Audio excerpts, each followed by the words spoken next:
حول ولا قوة إلا بالله العلي العظيم.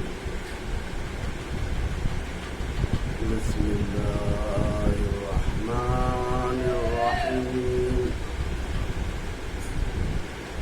الحمد لله الذي لا يبلغ مدحته القائل ولا يوفينا ماءه العادون ولا يؤدي حقه المجتهدون الذي لا يدركه بعد الهمم ولا يناله غوث الفتن الذي ليس لصفته حد محدود ولا نعت موجود ولا وقت معدود ولا عدل ممدود. فضل الخلائق بقدرته ونشر الرياح برحمته ووكد بالصخور ميدان أرضه. والصلاة والسلام والتحية والإكرام مولانا مولى الكونين جد الحسن والحسين أبي القاسم المصطفى محمد وعلى آله الطيبين الطاهرين المعصومين المظلومين المنتخبين الغر الميامين الذين أذهب الله عنهم الرزق وطهرهم تطهيرا. لا سيما ابن عمه علي عليه السلام الذي نسبه علما للإسلام ورفعه لكسر الأصنام.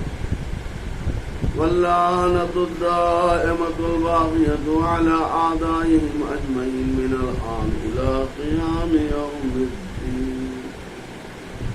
أما بعد فقد قال الله سبحانه تبارك وتعالى في الكتاب المجيد: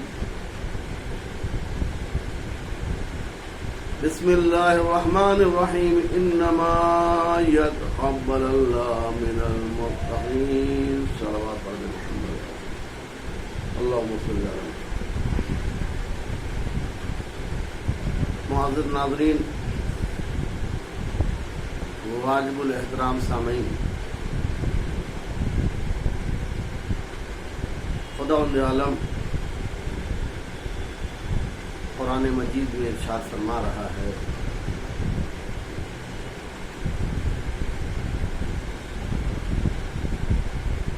کہ میں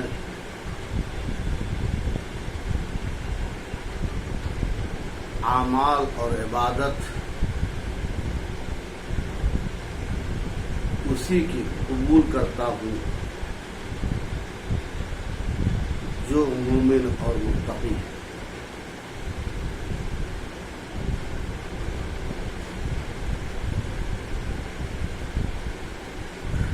آج کے معاشرے میں، آج کے زمانے میں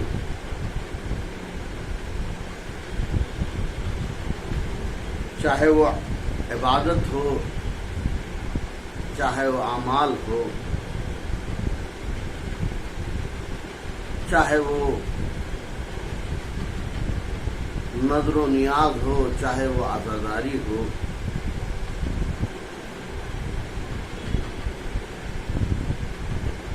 پورا معاشرہ ہمارا اور آپ کا سماج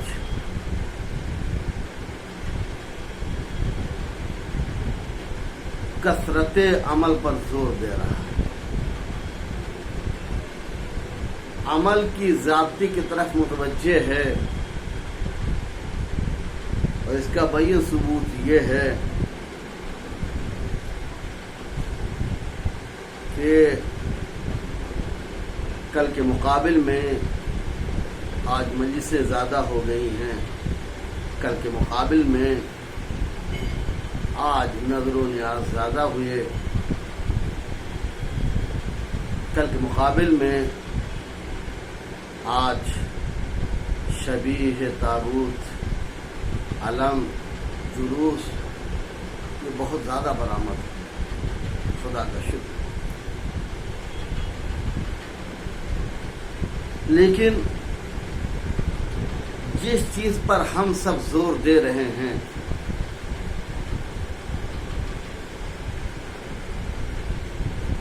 اس چیز کو اللہ نے طلب نہیں کیا ہے، کثرت عمل کو طلب نہیں کیا ہے۔ جو طلب کیا ہے وہ حسن عمل کو طلب کیا ہے، جیسے کہ آپ سب جانتے ہیں کہ آیت اکثر و بیشتر علماء و ذاکرین سے سنتے رہتے ہیں کہ خلق الموت والحیات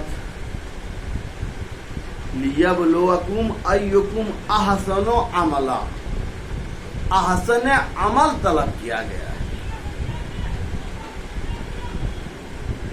اب یہ اور بات ہے کہ ہم کثرت عمل کے پیچھے دوڑ رہے ہیں لیکن احسن عمل، حسن عمل کے بارے میں ہم فکر نہیں کر رہے۔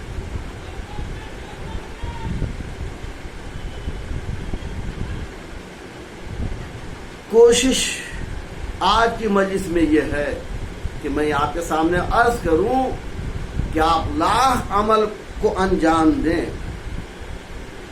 لاکھ عبادت کریں، لیکن اللہ نے قرآن مجید میں اعلان کر دیا انما یتقبل اللہ من المتقین، اللہ ہر ایک کے عمل کو قبول نہیں کرتا، اللہ متقیوں کے عمل کو قبول کرتا ہے۔ تو عمل انجام دینے سے پہلے ہونا یہ چاہیے کہ ہم متقی بن جائیں تاکہ ہمارے اعمال خدا قبول کر لے۔ آج بڑی بڑی مجلسیں ہو رہی ہیں، بڑے بڑے جلوس نکل رہے ہیں، لیکن کبھی ہم نے یہ سوچا کہ اسے اللہ قبول کرے گا بھی یا نہیں؟ اور اسی مجلسوں کے ذریعے اب دولت کی نمائش ہونے لگی، شہرت کی نمائش ہونے لگی، جو ایک سنگین مسئلہ اختیار کیے ہوئے رہا، جس کی بنیاد خلوص پر ہونا چاہیے، جس کی بنیاد للہیت ہو۔ کیا ایسا عمل ہم انجام دے رہے ہیں؟ شاعر کہہ رہا ہے دولت کو دیکھ کر نہ ہی شہرت کو دیکھ کر اجر و ثواب ملتا ہے نیت کو دیکھ کر، اور مجلس حسین میں تو لاکھ خرچ کر آئیں گی سیدہ تیرا کردار دیکھ کر۔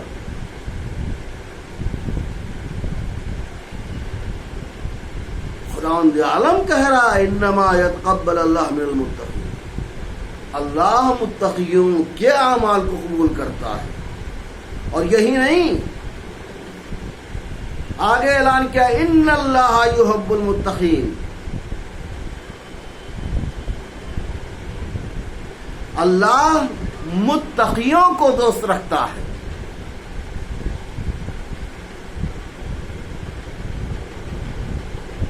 تو خدا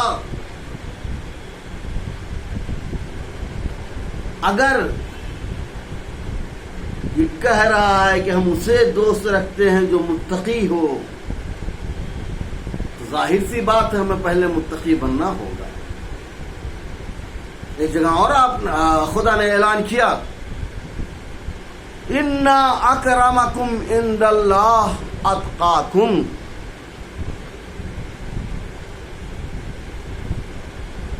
خدا کے نزدیک پسندیدہ وہ ہے جو متقی اور پرہیزگار ہے۔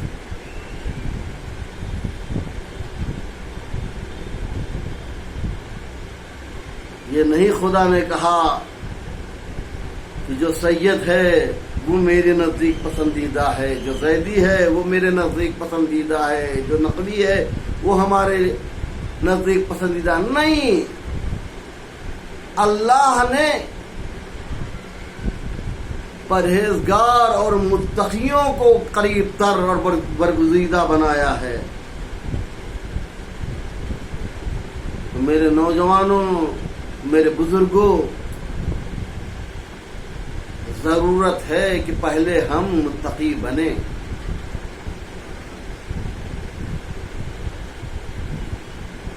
متقی بنیں گے کیسے؟ صرف زبانی دعویٰ کرنے سے؟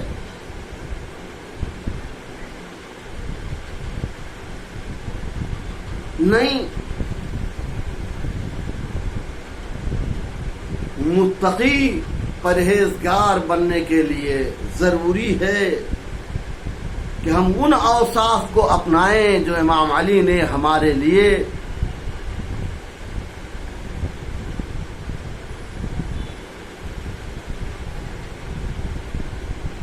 بتایا ہے، سمجھایا ہے۔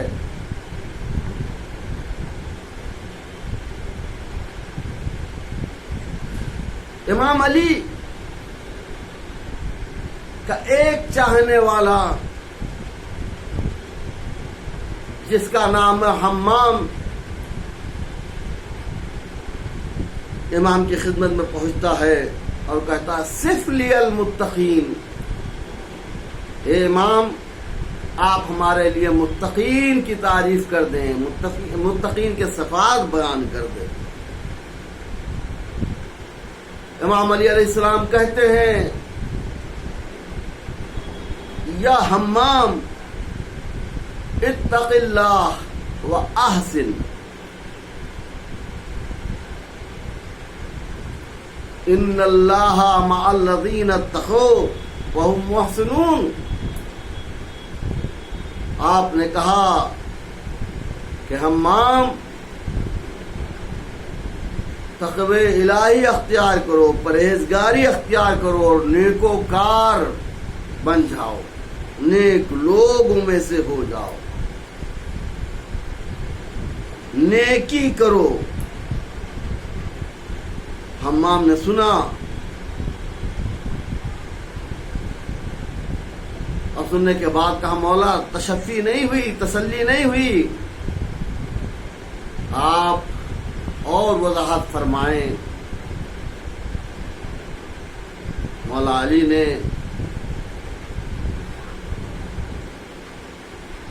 نہیں چاہا کہ ایک بارگی اس کے سامنے وہ ساری چیزیں بیان کر دیں، لیکن جب حمام کا اصرار بڑھا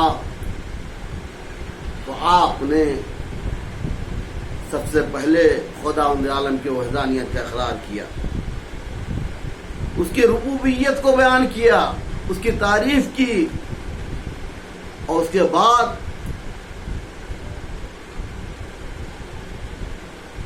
متقیوں کے اوصاف بیان کیے، بہت سارے اوصاف، لیکن 5 صفت جو بہت اہم ہے اس کا ذکر میں آپ کے سامنے کر رہا ہوں۔ امام نے فرمایا منطقہم الصواب، جب بولتا ہے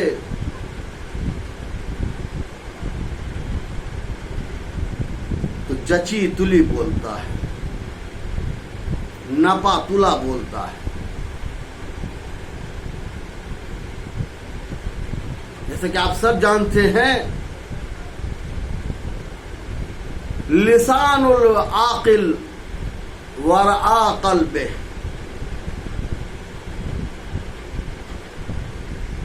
وقلب الاحمق ورعا لسانہ۔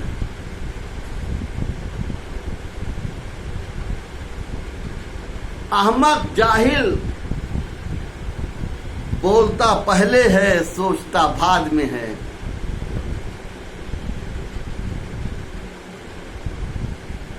اور عاقل دانشمند سوچتا پہلے ہے بولتا بعد میں. منطقہم الصواب، جو بولے وہ سوچ اور سمجھ کر بولے اور صحیح بولے. آئیے ہم اپنے نفس کا جائزہ لیں کہ ہم کتنا صحیح بولتے ہیں، کتنا غلط بولتے ہیں.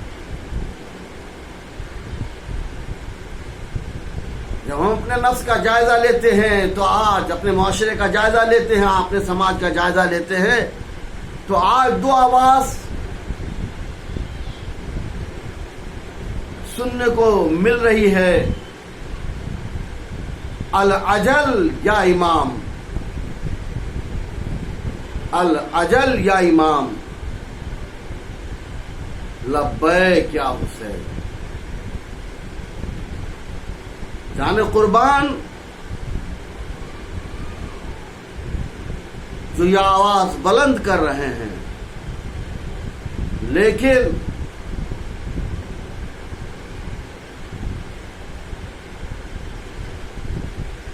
اس آواز کو بلند کرنے سے پہلے کیا ہم اپنے نفس کا جائزہ لیتے؟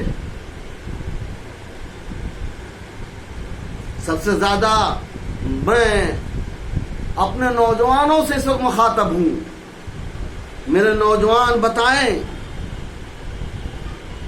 کہ جب بات قول کی آتی ہے، جب بات زبان کی آتی ہے، تو ہمارا نوجوان 70 صفوں کو چیرتا ہوا سب سے آگے پہنچ کے کہتا ہے: جہاں علی وہاں ہم. اور جہاں عمل کی بات آتی ہے، جہاں فعل کی بات آتی ہے، وہاں یہی نوجوان کہتا ہے: کہاں علی کہاں ہم. اس کا مطلب یہ ہے کہ قول اور عمل میں بہت فرق ہے. منطقہم الصواب، العجل یا امام. امام آپ آ جائیے. اس آواز کو بلند کرنے سے پہلے کبھی سوچا ہم نے کہ جب بھی ہم کسی کو بلاتے ہیں اپنے گھر تو اس کے شاعر شان اہتمام کرتے ہیں، اپنے گھر کو آمادہ کرتے ہیں، اپنے بچوں کو آمادہ کرتے ہیں کہ جو آئے گا اس کے ذوق کے مطابق ساری چیزیں ہوں. کیا کہیں ایسا آپ نے دیکھا ہے کہ جس کو بلائیں اس کے ذوق سے ہٹ کر کے کوئی چیز آپ سجائیں گے؟ نہیں، ایسا نہیں ہے. تو پہلے ہمیں اپنے نفس کا محاسبہ کرنا ہوگا. ہمیں اپنے آپ پر غور کرنا ہوگا کہ ہم جسے بلا رہے ہیں ہم نے اپنے گھر کو آمادہ کیا یا نہیں، اپنے بچوں کو آمادہ کیا یا نہیں. العجل یہی ہے نا، جلدی آ جائیے امام. امام آئیں گے تو ان کے ذوق کے مطابق چیزیں ہونی چاہیے. لیکن پھر میں کہنا چاہ رہا ہوں کہ ان کوفہ والوں کی طرح امام کو نہ بلائیں جنہوں نے کہا تھا میوہ تیار ہے. امام آپ جلدی آ جائیے، آپ کے انتظار میں کوفہ والے ہیں، پھل پک چکے ہیں، توڑنے کی ضرورت ہے. انہوں نے بھی العجل کی صدا بلند کی تھی، ہم بھی العجل کی صدا بلند کر رہے ہیں. لیکن کل حسین ایک کو طرح مارا گیا، کہیں اس کا بیٹا جو پردہ غیب میں ہے اسے بلا رہے ہیں، وہ آئے اور اس کا ہم ساتھ نہ دے سکیں تو کیا ہم جواب دیں گے؟ یہ ہمیں سوچنا ہوگا. لبیک یا حسین. آج بھی آواز بلند ہو رہی ہے، اور سن 61 سے پہلے بھی جب ابن زیاد چہرے پہ نقاب ڈال کر کے پہنچا تھا اس وقت بھی لبیک یا حسین کہہ رہے تھے. لیکن کچھ ہی دیر کے بعد لوگ اس طرح بدلے کہ کوفہ میں مسلم تنے تنہا ہو گئے. تو اس کا مطلب یہ ہے کہ ہم اس بات کو سمجھ نہیں پا رہے ہیں کہ وقت کا امام جب آئے گا تو وہ تنہا نہ ہو جائے.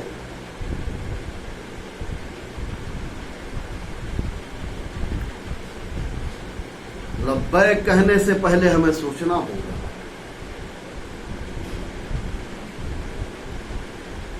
دوسری بات جو آپ کے ذہن تک میں پہنچانا چاہتا ہوں کہ جب امام مکہ سے کوفے کی طرف روانہ تھے اور جناب مسلم کی خبر شہادت ملتی ہے، اور اس کے بعد ایک اعرابی کو آپ دیکھتے ہیں، پوچھتے ہیں کہ اب بتاؤ کوفے کی کیا حالات ہے. تو فرزدق وہ کہتا ہے قلوبہم ماک، اے مولا کوفے والوں کا دل آپ کے ساتھ ہے. وسیوفہم علیک، اور تلواریں آپ کے خلاف ہے. اس کا مطلب یہ ہے کہ جو بولتے تھے، جو کہتے تھے، عملی طور پر ساتھ دینے کے لیے تیار نہیں تھے. کوفہ والوں میں ایگانگت نہیں تھی. دل زبان سے کچھ کہہ رہے تھے اور عمل سے کچھ ثابت کر رہے تھے. میرے عزیزوں، میرے دوستوں، ضرورت ہے کہ ہم سوچیں، فکر کریں، اس کے بعد بولیں. منطقہم الصواب، متقیوں کی پہچان ہے. حق بولو، تنہا کیوں نہ ہو لیکن حق بولنے کی کوشش کرو. ٹھیک ہے، ہو سکتا ہے حق بولنے کے سلسلے میں تمہیں سزا ہو جائے، حق بولنے کے سلسلے میں ہو سکتا ہے تم تنہا پڑ جاؤ، لیکن پھر میں کہنا چاہ رہا ہوں تنہا پڑ جاؤ گے لیکن وہ امام تو تمہارا ساتھی ہوگا. آج مجلسوں کا بھی یہی حال ہے. مجلسوں میں اگر آپ حق بولیں گے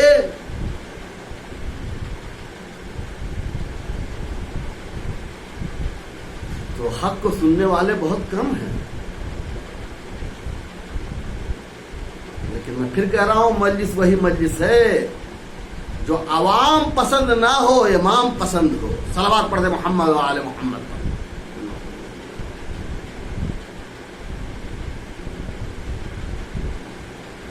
میثم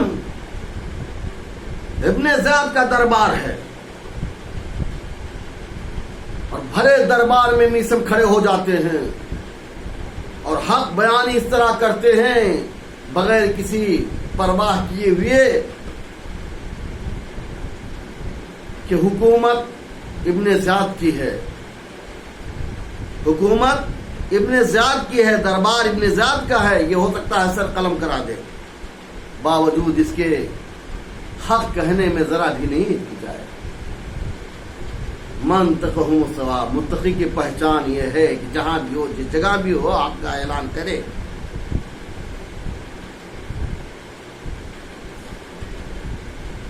ملبسہم الاقتصاد، اور اس کا لباس درمیانہ ہو، معتدل ہو،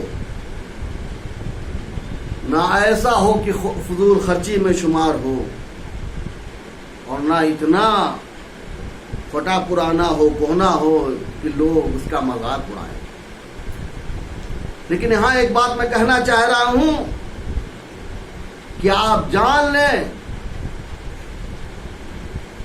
اہل بیت کو لباس میں پیمند لگا پسند ہے، لیکن کردار پہ دھبا لگنا پسند نہیں ہے۔ اس پیمند کو دور کرنے کے چکر میں کردار پر اگر ہم نے دھبا لگا لیا تو اس کا مطلب ہم متقی نہیں ہیں۔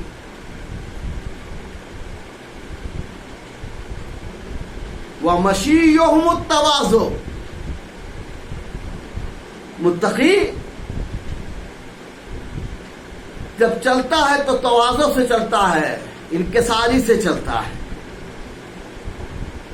اکڑ کر نہیں چلتا، تکبر گھمنڈ نہیں رکھتا۔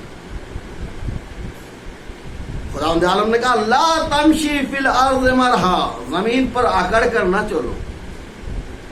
اگر آج اکڑ کر چلو گے تو کل اسی زمین کے اندر تمہیں سونا ہے۔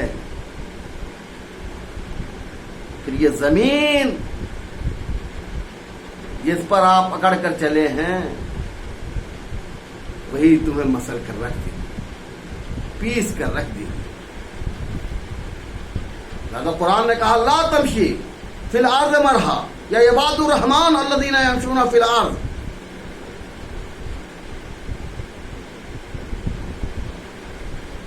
خداوند عالم نے منع کیا ہے، بار بار منع کیا ہے کہ زمین پر اکڑ کرنا چاہیے۔ شاید یہی وجہ ہے کہ امام کا چاہنے والا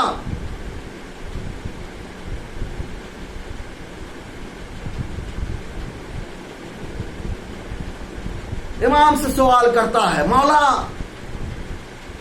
از روئے قرآن آپ یہ کہتے ہیں کہ زمین پر ہر چلنے والے کو زندہ نہ سمجھو، مولا ہم کیسے پہچانے کہ کون زندہ ہے کون مردہ ہے؟ اللہ اکبر کا سلمان بڑی چھوٹی سی نشانی ہے، جو اکڑ جائے وہ مردہ ہے، جو لچکا ہوا ہو وہ زندہ ہے۔ صلوات پڑھ دے محمد و آل محمد پر۔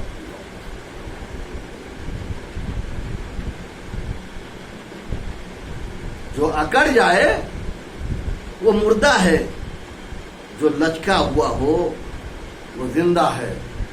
تو اب اگر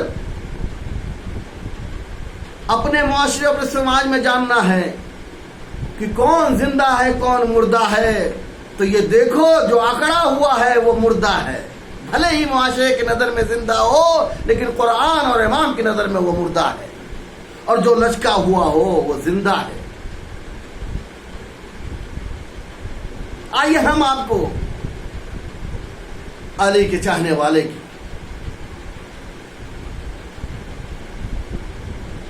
سیرت بتاتے ہیں، متقی کی پہچان کہ جس کے بارے میں میرا اور آپ کا مولا یہ کہتا ہے علم کا سمندر، میدان کا مجاہد، تلوار کا دھنی، حق کا محافظ، منبر کا خطیب، کوفہ کی گلی سے نکلا، ابھی چند قدم چلا تھا کہ قصاب نے ایک ہڈی آپ کی طرف اچھال دی، بے ادبی کی، آپ کے شان میں گستاخی کی۔ آپ جا کہیں رہے تھے اور رخ آپ نے کہیں اور کا کر دیا۔ دور سے کچھ لوگوں نے اس بات کا مشاہدہ کیا، دوڑے دوڑے آئے، تم نے ہڈی پھینکی، تم نے ہڈی ماری؟ کہاں ماری؟ تو ذات سے شخصیت سے ناواقف، کہا جن کے اوپر تم نے یہ ہڈی پھینکی ہے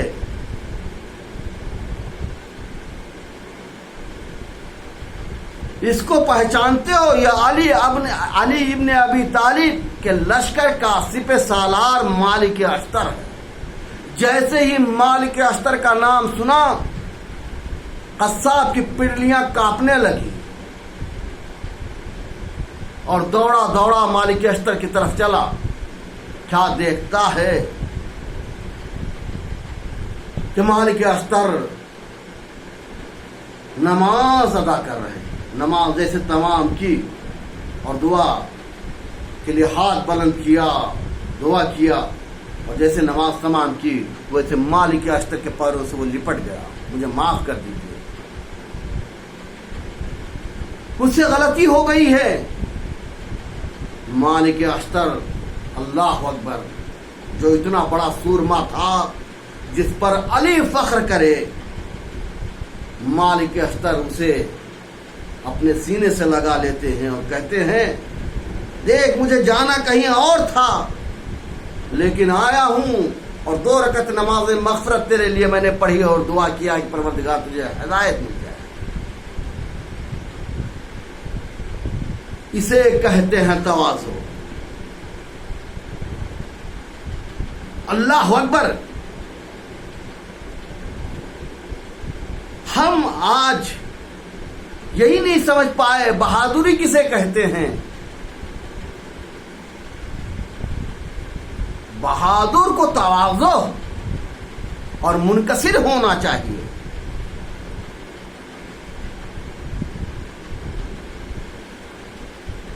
ہم نے یہی تو فرمایا تھا کہ بہادری کیا ہے۔ امام سے جب پوچھا گیا تو امام نے کہا جب تمہارے جذبات کے گھوڑے پیر پٹکنے لگے۔ اللہ اکبر، جب تمہارے جذبات کے گھوڑے پیر پٹکنے لگے اور تم صبر کی لجام سے اسے تھام لو تو ہو سکتا ہے دنیا تمہیں بزدل کہے لیکن فاتح خیبر تمہیں بہادر کہے گا۔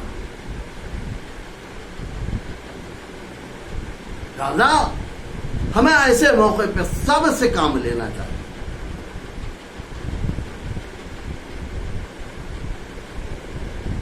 انکساری بہت بڑی چیز ہے، لیکن جہاں انکساری کی بڑی تعریف کی گئی ہے وہی یہ کہا کہ متکبر کے سامنے آپ انکساری نہیں کریں گے، اس لیے کہ متکبر کا تکبر اور بڑھ جائے گا اگر آپ انکساری سے پیش آئے۔ شاید یہی وجہ ہے کہ جو شہزادی فاطمہ زہرا پیوند لگے ہوئے کپڑے پہنا کرتی تھی، جب یہودی کے ہاں جانا ہوا تو آپ جانے کے لیے آمادہ نہیں ہوئی، پہلے مصلے کو بچھایا، ہاتھوں کو بلند کیا، پروردگار تو میری عزت رکھ لے، تو خوب جانتا ہے کس لیے بلا رہے ہیں۔